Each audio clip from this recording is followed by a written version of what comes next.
அனைவருக்கும் வணக்கம். டிஎன்ஏசிடி ஸ்கூல்ஸ் ஆப்பில் வந்து ஒரு அப்டேட் விட்டுருக்காங்க. அதாவது புதிய பாரத எழுத்தறிவு திட்டத்துக்கான மாடியூல் அப்டேட் பண்ணியிருக்காங்க. அதன் மூலம் லேர்னர்ஸையும் அந்த வாலண்டியர்ஸையும் எப்படி அப்டேட் பண்ணுறது அப்படிங்கிற பற்றி இந்த வீடியோவில் பார்க்க போகிறோம். ஆப் அப்டேட் பண்ணுறதுக்கு முதல்ல உங்கள் மொபைலில் ப்ளே ஸ்டோர் ஓப்பன் பண்ணிக்கோங்க. சர்ச் அப்படிங்கிற இடத்துல டிஎன்ஏசிடி ஸ்கூல்ஸ் அப்படின்னு கொடுத்து சர்ச் பண்ணுங்கள். சர்ச் பண்ணிங்கன்னா டிஎன்ஏசிடி ஸ்கூல்ஸ் ஆப் வந்திருக்கும். அதை கிளிக் பண்ணி லேட்டஸ்ட் வெர்ஷனுக்கு அப்டேட் பண்ணிடுங்க. வாட்ஸ் நியூ அப்படின்னா புதிய பாரத எழுத்தறிவு திட்டம் மாடியில் ஆடுன்னு கொடுத்துருக்காங்க. வேர்ஷன் வந்து 0.1.0. ஆப் அப்டேட் ஆனதுக்கப்புறம் அந்த ஆப்பை ஓப்பன் பண்ணுங்கள். ஓப்பன் பண்ணிட்டு யூசர் நேம் பாஸ்வேர்டு அப்படிங்கிற இடத்துல உங்கள் பள்ளியோட யூசர் நேம் பாஸ்வேர்டு கொடுத்து லாகின் பண்ணிக்கோங்க. ஸ்கூல் யூசர் நேம் பாஸ்வேர்டு கொடுத்து லாகின் பண்ணிங்கன்னா இந்த ஹோம் பேஜ் வந்திருக்கும். அது லாஸ்ட்டாக புதிய பாரத எழுத்தறிவு திட்டம் அப்படிங்கிற மாடியூல் வந்து புதுசாக அப்டேட் பண்ணியிருப்பாங்க. அதை கிளிக் பண்ணுங்கள்.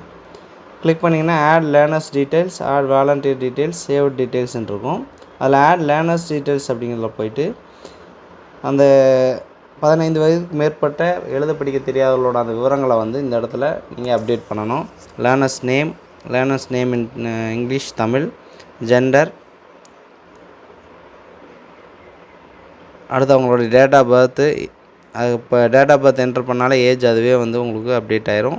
அடுத்து marital status, guardian type,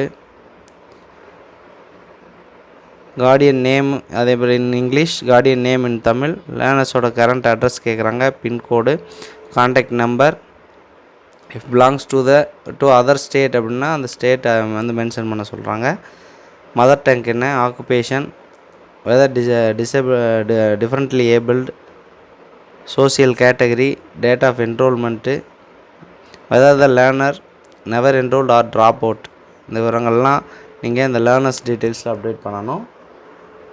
add volunteer details click பண்ணிங்கன்னா உங்களுக்கு அந்த புதிய பாரத எழுத்தறிவு திட்டத்தோட வாலண்டியர் யார் அப்படிங்கிறத அவங்களுடைய விவரங்களை வந்து இங்கே அப்டேட் பண்ணணும். வாலண்டியர் டீட்டெயில்ஸில் பார்த்தீங்கன்னா name of the volunteer in English, அதே மாதிரி in Tamil, gender, date of birth, mother tongue, mobile number, email address, date of joining, academic qualifications, volunteer type இதெல்லாம் கேட்குறாங்க. அகடமிக் குவாலிஃபிகேஷனில் அவங்களோட என்ன படிச்சிருக்காங்களோ அந்த டீட்டெயில் போட்டுருங்க. வாலண்டியர் டைப் அப்படிங்கிறதுல டீச்சர், ஐடிகே, ஸ்கூல் ஸ்டூடெண்ட்ஸு, காலேஜ் ஸ்டூடெண்ட்ஸ் அதர்ன்னு இருக்குது. அதை வந்து நீங்கள் செலக்ட் பண்ணிவிட்டு சேவ் கொடுத்துருங்க. நீங்கள் சேவ் பண்ண விவரங்களை இந்த சேவ்டு டீட்டெயில்ஸ் அப்படிங்கிறத கிளிக் பண்ணி நீங்கள் பார்த்துக்கலாம். லேர்னர்ஸ்லேயும் வாலண்டியர்ஸ்லேயும்.